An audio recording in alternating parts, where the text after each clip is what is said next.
my name is Molly Gold, home organization expert, and today I'm talking about how to get organized when mom has surgery. Next week, I am going to be having fusion surgery on my foot. It's outpatient. It's something I've known that I've needed to do for a very long time, and it just hurts too much at this point to put it off any longer. And so that means that for the following 8 weeks, I'll have a cast and crutches. I'll be very mobile, no doubt about it, but there's going to be a 2-week window in there where things are going to be a little bit crazy. So like all things, you know me, I figured why not talk about the details, because as soon as I learned that within, I don't know, a little over a week I'd be having surgery, my mind kicked into overdrive on the details. So here's what I did. I started to make the guts of a binder. You know, I'm a big, huge fan of binders for everything. And in this case, I found that what was most useful was to go back to my family of home organization binders by topic and gather up a few key forms. So let me tell you how I'm tackling this. First, I've organized all the information from the doctor that's going to give me the basic instructions about what the surgery is going to be like. And between the office visit where surgery was decided and the actual surgery date, there were some really important things that I needed to take care of. Think prescriptions, arranging for crutches, and then also talking with the surgical center. That's the next thing. And the surgical center, that conversation really has only been about the finances, go figure. So I wanted to make sure to grab a finance form so that I could track that not only for the surgical center, but also for the doctor, the crutches, the prescriptions, and everything else, because ultimately it's not an inexpensive surgery, and I want to make sure that I'm communicating with my insurance company in the way that I need to make sure that everything is covered. Once I realized that I would be having to take care of those details for myself, I kicked into overdrive about our family schedule, needing to make arrangements for my kids to have transportation for different things.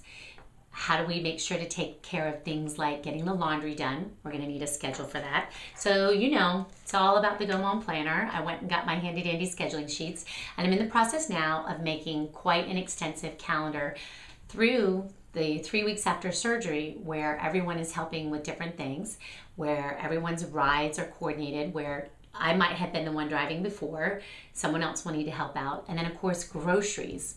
One of the best solutions that I have for groceries is using an online grocer. So I can go online for actually it's Harris Teeter in my area. I can go online, I can order the groceries, and my husband can easily pick them up, or someone else for that matter, in the drive-through lane. They have a drive-through lane that will just load it up and you pay on site there. So that's going to make procuring the groceries easy, because I'm going to have plenty of time on my hands. I'm just not going to be very mobile. So there's no reason why I can't order the groceries for someone else to pick up. So you kind of see where I'm going with that. I don't want to let go of every task if I don't have to, because it's a busy time. It's the end of the school year. Kids are getting out of school. There's all these last of the year things that I'll be hobbling around at. So the bar is going to be up for everybody to pitch in different ways. So if I can come up with some solutions to make it a little bit easier for them to do that, and we're all still working as a team, that'll be a good thing. And the last thing, of course, which isn't the last thing at all, but perhaps the most important, is my workflow. Trying to plan ahead to get as much work done as I can in advance, so that in the early recovery period, when I need the most rest, I can get it and I'm not stressed. And then once I am more mobile, I'm not facing a mountain of work. So I've been doing a lot of videos and getting some things set up so that they'll be ready to go, and I can process those and update the site easily for you, even if I am sitting with my leg up.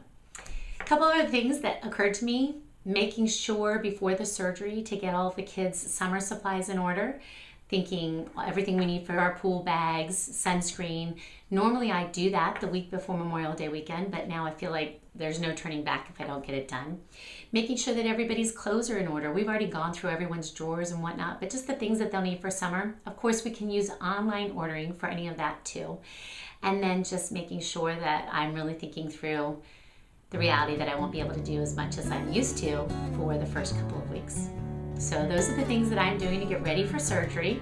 I'd love to know if you've ever experienced taking yourself out of the fold, different than having a baby, but having a surgery that leaves you unable to do anything for a while. What are your best organizing tips for that? Thanks so much for stopping by. Now you know what I'll be up to, and when I have my cast and crutches, I'll be happy to show them to you. I'm sure they'll be very sparkly. We'll see you next time.